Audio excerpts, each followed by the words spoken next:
Hello, my name is John Nagoski, and I'm a native speaker of English from Wisconsin in the USA. I would like to introduce to you my English reading channel with questions and answers. Hero Tales from History by Smith Burnham. Socrates, the grand old man of Greece. Socrates was the son of a sculptor of Athens in the days of Pericles, a ruler who encouraged art and culture and made his city famous for its learning and beauty. As a boy, Socrates was taught by his father to carve statues. Nearly 1,000 years afterward, a traveler in Greece described a group of figures called the Graces, carved by the youthful Socrates. But the young man was not satisfied with being a sculptor. While he was working at his carving, his active mind kept trying to find out the reason for everything. In Athens at this time there were not only many painters and sculptors, but numbers of men called philosophers, who gave all their time to thinking out the meaning of what they saw in the world around them, and trying to teach that meaning to such people as would listen to them. These philosophers differed widely from one another in their views. Some of the things they thought would seem very queer to us today, but they were doing their best to find out the truth. A group of philosophers who held the same views was called a school. The schools of philosophy were not like the schools of today. They were simply gathering places in someone's house or on a street corner or in a public porch or in a grove, where men who liked to think came together for talk and debate. Instead of children sitting quietly at desks, a school was made up of grown men walking about and talking a great deal. Socrates found that he was much more interested in listening to what the philosophers thought than he was in carving statues. So he gave up his work with his father and went out to visit the schools. But as he went from one school to another, he could see that no one of them was right in every way. He decided that he could not learn the real truth from them, so he resolved to walk the streets and ask questions of the people he met there. He was so anxious to know that he could learn from anyone he talked with, whether man, woman, or child.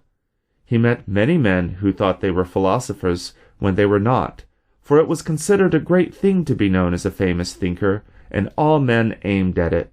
When Socrates met a man who claimed to be wise, he would ask questions as if he himself did not know anything, and he would thus lead on from one thing to another, till sometimes he made the man say the very opposite of what he had said before, making him ashamed of himself. This way of drawing out the truth by questions and proving the wrongness of some ways of reasoning is known today as the Socratic method. The Greeks were great believers in beauty. They thought whatever is beautiful must be right. But Socrates saw handsome men and beautiful women leading wrong lives, and he made such people angry by saying so. Socrates himself was far from handsome. He was short and thick-set. His head was bald, and his eyes bulged out in a comical way. His nose was broad and flat, his lips were thick, and his ears stood out, making him look like the clowns the Greeks laughed at in their great outdoor theaters. More than this, Socrates was poor. He had learned while a young man that those who had most of the so-called good things of life were the most unhappy. So he made up his mind that the best kind of wealth lay in not wanting much. He did not care for good things to eat. He went barefoot and wore the same thin garment both summer and winter. The Greeks were fond of art for the sake of art, but Socrates believed in right living and loved art only for heart's sake, for the sake of doing good and making people happy. He also believed that to know is to live, and that in order to live right one must first know what is right. He claimed to have a certain force or voice within which showed him what was right. He was the first of all the wise men of the heathen world to believe that this inner light should be a correct moral guide to right living. Even the gods the Greeks worshipped did things of the worst kind. They were spiteful, cruel, and wicked. So the people did not think it wrong to act as their gods did.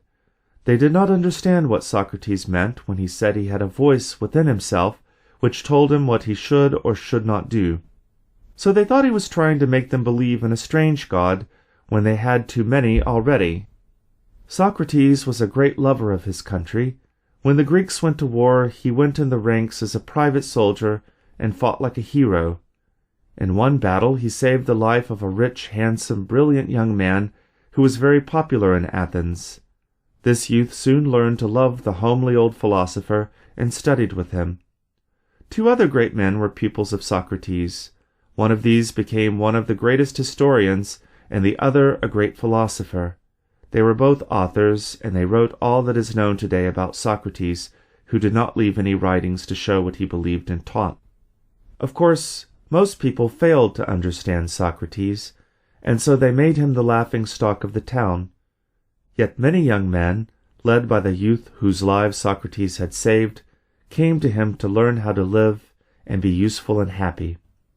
But the people who were jealous of his influence over the young men of the city accused the old philosopher of teaching them of other gods and thus corrupting their minds. They had him arrested, but his students followed him to the prison, where he kept on teaching them the right way to live. Socrates was tried by a law court of citizen judges and defended himself very ably. The story of his bold defense is told in a book called The Apology of Socrates by a famous Greek writer named Plato. He spoke of his aim to show people how little they knew so that they might learn more, and told his judges that he intended to go on in the same way if they spared his life. He was condemned to die, however, and 30 days after the trial they gave him a cup of poison called hemlock to drink. After he had taken this, he went on talking to his students of the hope of a happier life beyond the grave. This was 400 years before the birth of Christ. Socrates came nearer the Christian belief than any other philosopher of that ancient time who had no knowledge of the Bible and its teachings.